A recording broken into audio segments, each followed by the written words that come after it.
As we were singing, and if you want to, you can turn to the book of Proverbs if you got your Bibles with you. As we were singing, I don't know if it was Rescuer, there's one of the lines we were singing of one of the songs was about being redeemed, and about Christ being our Redeemer. And I kind of thought, kind of along the same lines as what Danielle was sharing there of, I have been redeemed, but I felt like asking the question, what is it that you're walking into? What are you walking into? We are not called to be saved and safe. We have been called to walk into something. You have not been called just to be saved so that you can go to church on Sunday. That's not what Christianity is all about. That's not what we teach in this place. We have been saved for a purpose, redeemed for a purpose. So what are you walking into? And if you're trying to in some way go forward, but maybe you're being drawn out to the side, then Danielle is saying to us today, what God has been speaking to her is stop going off to the side, stay focused on where God is calling you to, what He's calling you to, who He's calling you to be, and keep moving forward. Even if it's just tiny little steps, at least you're still moving forward, and those steps will hopefully, through time, increase. So keep moving forward, church. Keep moving forward. Book of Proverbs. I don't know, Jack said this morning that he was glad he wasn't preaching in case he said something he would regret. Does he not know me?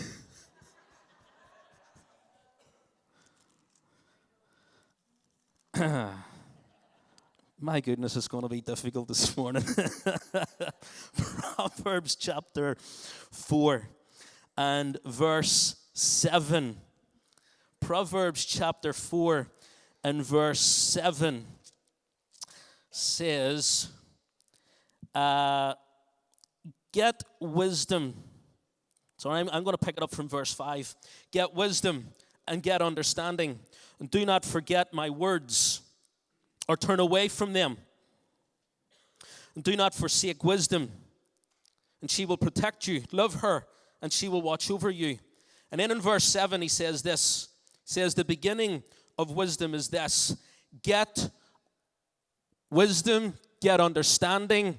Though it cost all you have, get it. Get wisdom. Though it cost all you have, get understanding. Though it cost all you have, get wisdom and understanding. I want to talk to you this morning on the subject of pursuing wisdom. Pursuing wisdom. Solomon has told us here to get it, though it cost all you have, get wisdom and get understanding. Having been a pastor for a long time and having done life for 42 years, I've come to the conclusion that people are stupid. People are unwise and stupid. That's my conclusion. I don't know if you've been able to come to the same conclusion yourselves as you look around this world and as you look at other people, is that people are stupid. Common sense, Tommy Latimer tells me every day, common sense is not as common as what it used to be. And I understand that because I've only got to look at Tommy Latimer on a day-to-day basis, and I realize that. How many people here, and you have made an unwise decision, you've made an unwise choice. Some of you are sitting beside that choice right now. Let me just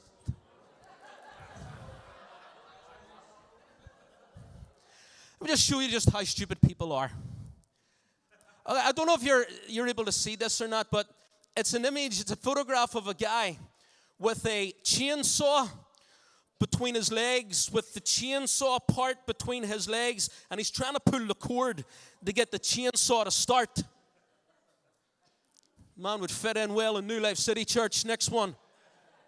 This is a girl, okay, so she's got this, you know the way we're in the 21st century and you've got this new generation and it's all about the environment and protecting the environment and looking after the environment. So she's carrying this bag for life, this stitched up bag for life. And on the bag, it says something to the effect of, I do not do plastic bags. Because they're trying to save the environment, so they're trying to get rid of the plastic bags. I don't do plastic. Meanwhile, in her right hand, she's carrying a plastic bag. Next one. I don't think it needs much explanation, sure it doesn't. You know, sometimes people get hurt and you're just like, yeah, that serves you right. Could you be more stupid? You deserve what you get. He's lying on his back with a golf ball, a tee in his mouth and a golf ball on the tee. I would be the guy with the golf club. I've got a choice of who the guy lying down would be, but next photograph. This is my favorite. This is my favorite. Whenever you want to transport a fridge from one location to another location, there is only one way to do it. To set it on the roof of the car. Matt, can you sort the microphone out, please? To set the fridge on top of the car, and then for you to stand on top of the car and hold the fridge as the car drives down the road. Don't tell me that people aren't stupid. People are stupid. And Solomon is encouraging us here to get wisdom. Solomon is recognized as the most wise man that ever lived. In 1 Kings, I think it is in chapter 3, Solomon is given this choice. God comes to Solomon and says, okay, I'm going to give you whatever you want. You know the whole genie in a bottle thing? I'll give you 3 wishes. And then everybody says, I want riches, I want fame, I want fortune. And Solomon is given this one wish. What do you want, Solomon? I'll give it to you. What do you want? And Solomon steps back and he thinks and he says, I want wisdom. I want to be wise. You're calling me to lead a nation. You're calling me to lead your nation, to lead your people. I need wisdom in order to lead this nation. God, will you give me wisdom? And God says, yes, you're going to be wise, Solomon. But because you didn't ask for riches or fame or fortune, that's going to come anyway. And Solomon is recognized as the most wise man that ever lived. And so he gives us these proverbs and these sayings that will help us in life. And we'll pick it up from chapter 1, and we're going to race through this quickly so that we can come to a conclusion. We're going to just go through very, very quickly the first 4 chapters of Proverbs and pick up on a few things. And steam's going to be coming off Linda's hands in a second at the speed that I go. Okay, so Proverbs chapter 1. And Solomon picks up. And the first thing that he does is he breaks down a reason as to why he's writing these Proverbs. The book of Proverbs is loads and loads of sayings by Solomon that will help us in life, that will guide us in life. And he breaks down at the very start, this is why I'm writing this book to you. Solomon is the son of David, and so Solomon is also writing these for his son, for his sons, for his family, but also for the nation and for us today. And he starts off and he says, the Proverbs of Solomon, son of David, king of Israel, for gaining wisdom and instruction, for understanding words of insight, for receiving instruction in prudent behavior, doing what is right and just and fair, for giving prudence to those who are simple, knowledge and discretion to the young. Whenever he uses the word simple, he's actually referring to people who are morally deficient. We live in a world today where there is a great moral deficiency. A great moral deficiency where nobody, I don't think, even recognizes anymore what exactly true morality is. We've come so far away from it, even to a point where I don't even think that abortion should be debated. I don't even think that abortion should be discussed, let alone voted on. In the Republic of Ireland in the next, and very, very soon, are going to be voting on abortion and whether or not to legalize abortion. Millions and millions and millions and millions of babies aborted down through the years. Countless millions.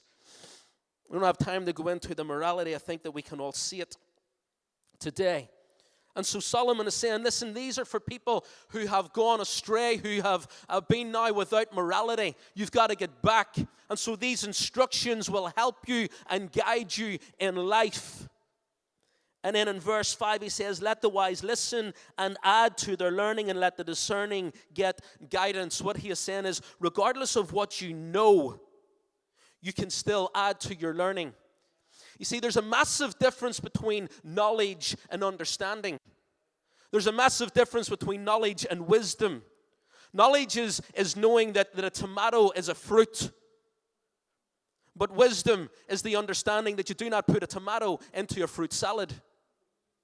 That's the difference between knowledge and wisdom. And we can have a lot of people who are jam-packed full of knowledge but haven't got an ounce of wisdom. Our school system is set up to give kids a ton of knowledge, but very often they can leave school without an ounce of wisdom. I got 2 boys, and my eldest here is a genius at remembering stuff. He can remember everything. He hates working. He hates schoolwork. Don't you hate schoolwork? Yes. He hates schoolwork, but he remembers everything. Eli forgets his name half the time. But Eli is a creative genius. Eli's an amazing, you can stick Eli in the room with Lego and with Play-Doh and with all this different stuff, and he'll come down and he'll have built like the Eiffel Tower or something like that there. He'll have constructed this amazing thing. And they're 2 very, very different kids when it comes to learning. But our school system is set up for him and not for my youngest, because my youngest learns a different way. And so we train our kids and we fill them jam-packed full of knowledge, but they've got no understanding. They've got no wisdom. And sometimes I think that happens in the church, is that we can fill you so full of knowledge of the Bible, but you've got no true understanding and no true wisdom whenever it comes to this. And Jesus experienced that in his day. When it came to the Pharisees who knew the scriptures back to front, front to back, upside down, inside out, they knew everything, but they had no wisdom and no understanding. They had jam-packed full of knowledge, but no wisdom. And so Solomon's saying here, it doesn't matter how much you know, you can add to your learning. You can always add to where you are. And can I encourage you today, do not get into a place where you become unteachable. Do not get into a place where you think you know it all, because you don't. And you never will. I don't stand here as someone who knows it all. I know very, very, very little. And the more that I know from this, the more that I discover from this, then the more I realize how little I know. And so Solomon he's breaking it down here. This is what it's for. This is why I'm writing all this stuff. This is for you to help you to add to your learning. So don't ever think like you know it all. Purpose and the importance of these proverbs. And throughout, whenever you read this book and you read the Proverbs, all the time Solomon always comes back to the point of, this is important. Tie this around your neck. Attach it to your heart. Listen to my instructions, son. It's important that you read this and that you apply it to life. And so Solomon is saying this is the purpose of it. And then in verse 7 he says, the fear of the Lord is the beginning of knowledge, but fools despise wisdom and instruction. So wisdom is attached, I believe, to the fear of the Lord, to the revelation of Jesus Christ. We'll come to that at the end. And Solomon is expressing this. Fools, ones who are, again, morally deficient, despise wisdom and instruction. I don't know if you ever come across someone like that, who you're trying to give instruction to, who's going some certain way, and you're like, no, that's not the way to go, and you're trying to give them instruction, and they despise it, they reject it, they go off and do their own thing. So Solomon is saying, listen, this will help you. Okay, so verse 8. He says, listen, my son. Again, he's underlining the importance of this, the importance of these proverbs. Listen, my son, to your father's instruction. And do not forsake your mother's teaching. They are a garland, a grace to grace your head, and a chain to adorn your neck. He's underlining the importance of reading this. And then the first instruction that he gives, my son, if sinful men entice you, do not give in to them. If sinful men, this is his very first instruction, so he's breaking down, this is the importance of these proverbs. The first thing that he says is, if evil men entice you, don't go with them. If you get a phone call saying, listen, there's a party happening, and there's going to be this at it, and there's going to be that at it, Solomon's saying, don't go. If there's men and they're trying to get you to come and to go out into the streets and to beat someone up and to rob them, then Solomon's saying, don't go. Hang up the phone. Ignore them. That's his first. Do something else. This is his first command, his first instruction. Don't do it. Don't get involved. What happens is the first step that you take in getting involved in those sorts of activities is that one step will lead to another step, which will lead to another step, which will lead to another step, and before you know it, you're sucked in and it's got a hold of you. Nobody set out to be an alcoholic. Nobody woke up one day and go, you know what, I've got a dream and an ambition of my life. I'm going to be an alcoholic and I'm going to destroy my life with alcohol. How amazing is that? Every alcoholic started with one drink. That's why I don't like alcohol. I don't like seeing photographs of Christians with their beers in their hands and their bottles of WKD. It angers me, spiritual anger. Because I know that there are people that struggle with alcohol, Christians that have come from that background that struggle with that, and then they look and they think, well, how come it's okay for them, but it's not okay for me? And we're called to be witnesses, called to live out a testimony. And that does not for me show a good testimony and show a good witness. Maybe you think it does. You're okay to be wrong. I'm okay with that. Proverbs. So he says to them, listen, just don't do it. And sometimes we get into this place where, I've got to pray. I've got to pray and seek God on this here. And sometimes all we need is just to use a bit of wisdom.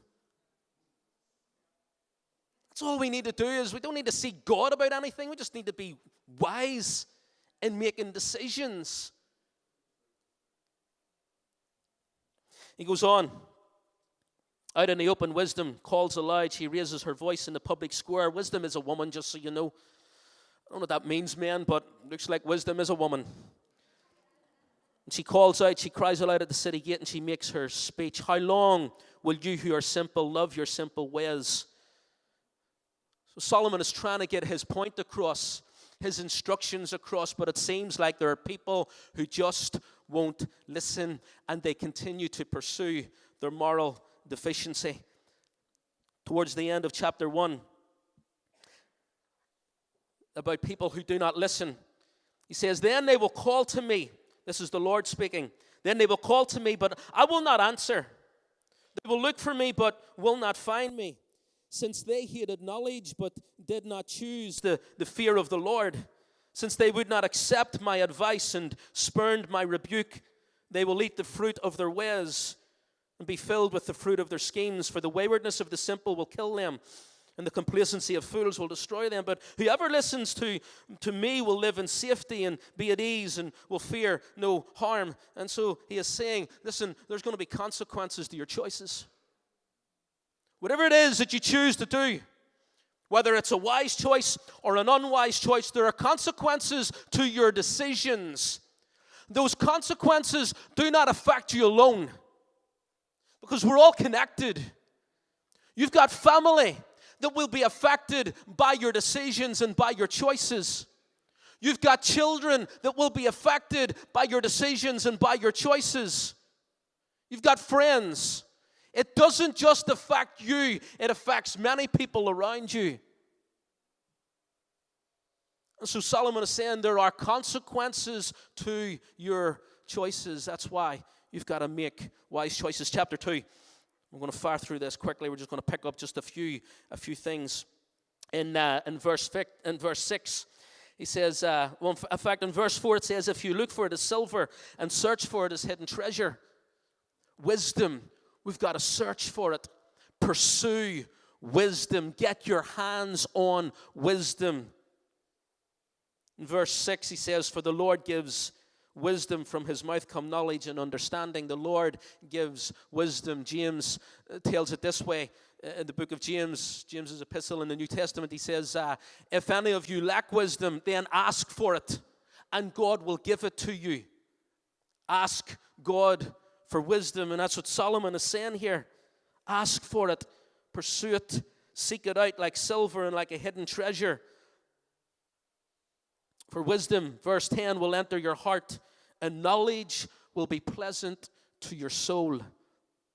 He's sharing here the benefits of living a wise life, the benefits of making wise choices, the benefits of wisdom. These are benefits of wisdom. They will keep you right. They will keep you out of harm. Wisdom will save you from the ways of the wicked men. He's talking again about chapter 1 where he's telling people, listen, make a wise choice.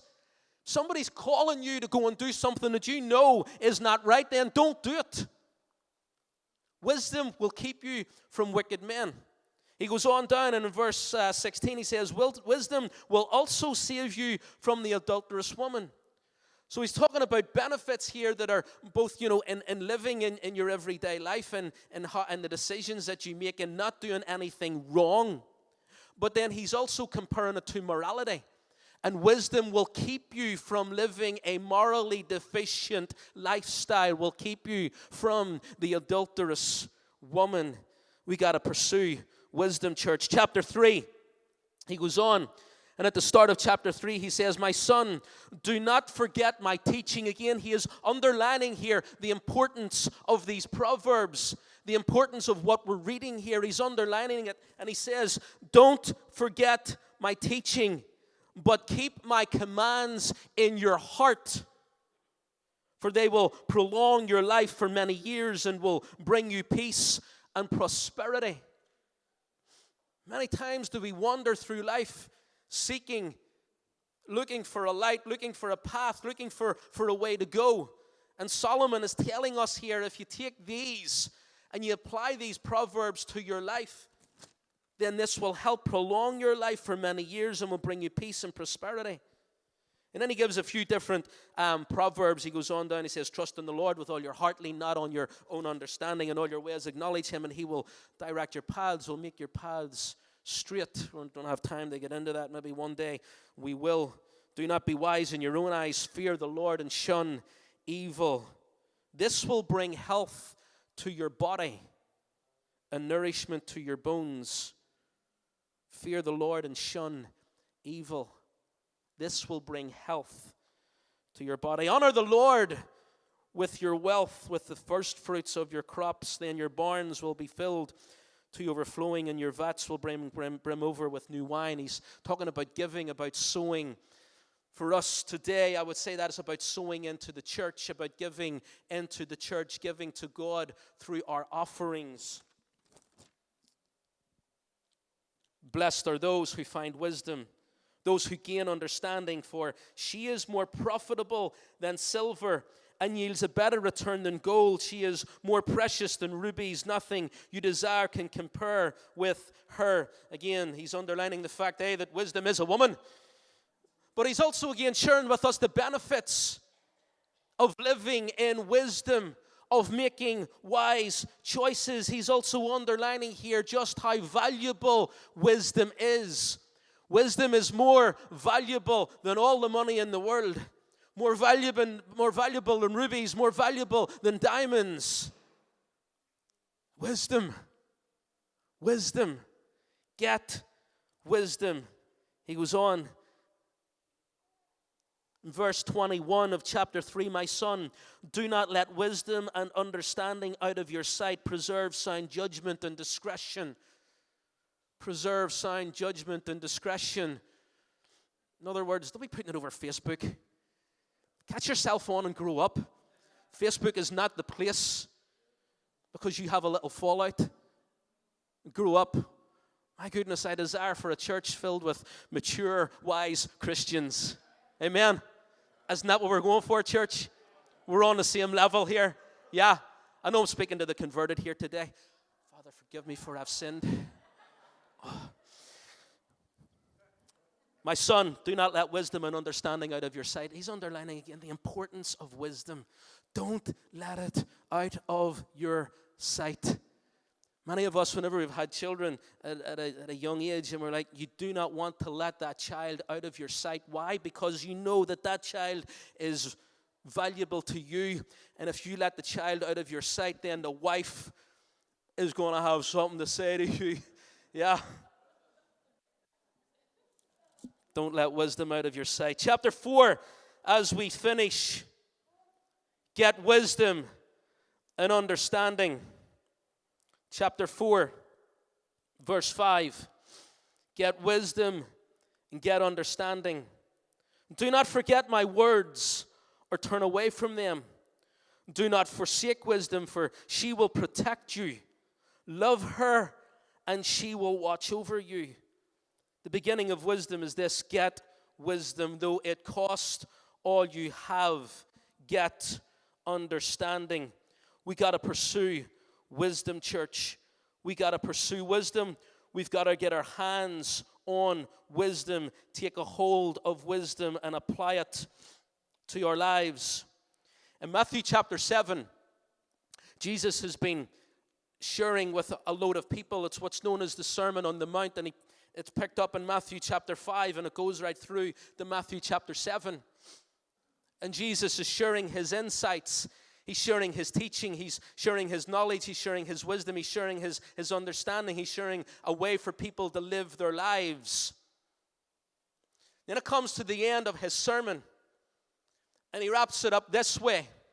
Having heard everything that everyone has heard, having him taught everything that he's had to teach in that moment, at the very end he says, listen, those who take these teachings of mine and apply it to their lives, you're like a man who is building a house, and he's building it on rock.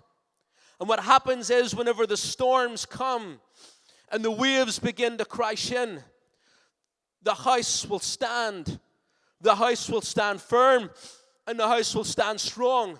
Why? Because you've built your life on my teachings. You've applied wisdom to me, to my teachings. You've taken it on board. And so because you're taking it on board and you're living your life according to my wisdom and according to my teachings, you're like a person that's building your life on the rock. But if you don't take my teachings, if you don't listen to my wisdom, if you don't apply it to your life, then he says, you're like a man that is building his house in the sand. Whenever the wind comes in and the waves crash in, the house will crumble and the house will fall. No wisdom, no house. No wisdom, messed up life. Get wisdom, though it cost all you have. Jesus Christ in 1 Corinthians chapter 1 and verse 24 is described as the power of God and the wisdom of God. He is the power of God. Jesus Christ is the power of God, and he's the wisdom of God. You see, Solomon told us this way. He says, the fear of the Lord is the beginning of wisdom. The fear of the Lord. Paul, in writing to the Corinthians, says he is the power of God and he is the wisdom of God. There's something about Jesus Christ and wisdom that I believe are solely connected, completely and totally connected. You see, wisdom, I believe, is found in Jesus Christ. And the greatest wisdom that we can get, I believe, is found in a revelation of who Jesus Christ is in us. See, we can read this Bible and we can know this back to front, but it doesn't necessarily mean that we have got a revelation of who Jesus Christ is. We can be jacked up on knowledge and quote scripture to people, but we don't have a revelation of who Jesus Christ is. And Jesus Christ, for me, the last slide, Matt, for me is the embodiment. He is wisdom personified. He is wisdom that walked on this earth. And so the greatest wisdom that we can find is found in the revelation of Jesus Christ and who he is. And so as we pursue Jesus Christ, pursuing him and getting a revelation of him in our lives, wisdom will come as a byproduct of a revelation of Jesus Christ. And so we continue to pursue Jesus. We pursue him. In Luke chapter 2, we're told that as Jesus grew, he grew in favor and in wisdom with God. He grew in favor and wisdom. He is wisdom personified. And so as we look to obtain godly wisdom and pursue wisdom for our lives, then I believe that it's directly affected by our revelation of who Jesus Christ is. And so I ask you today, do you truly know Jesus Christ? Do you honestly, truly know him? Or is he just someone that you hear about from this platform? Is he someone that you have just read about in a book? Do you actually know him? Paul says that I may know him. That I may know him in the power of his resurrection, that intimate, deep revelation of who he is. When he spoke to Peter, after Peter betrayed him, denied him, he asked Peter, do you love me? And I wonder, what's our response to that question? Do we sit here in church today and hand on heart say, I'm in love with Jesus. I'm in love with Jesus. I'm in church because I'm in love with Jesus. I'm in church because I'm passionate about my God. I'm in church because I just can't get enough of him. I know that whenever I come into New Life City Church, that I'm meeting with like-minded people who are pursuing Jesus Christ. I'm meeting with like-minded people who are in love with Jesus Christ. I'm meeting with like-minded people who are passionately pursuing Jesus Christ. And we love him with all our heart. I wonder, are we able to say that today, church? Yeah, Jesus, I love you. I love you. Thank you for your mercy. Thank you for your grace. Thank you for your redemption. Thank you for leading me and for guiding me away from this and into this. Thank you for your wisdom that you're pouring out in my life. And as I seek you, then more wisdom is unveiled in my life. And we can walk in wisdom, in the knowledge and the wisdom and the revelation of him and of who he is. Pursue Jesus and get to know him intimately. And I believe that as a byproduct of pursuing Jesus, truly him and nothing else. And as a byproduct of that, we'll be filled with wisdom. We'll grow in wisdom. Let's pursue wisdom, church. Let's live with wisdom. Let's make our choices based on wisdom, on godly wisdom. Amen.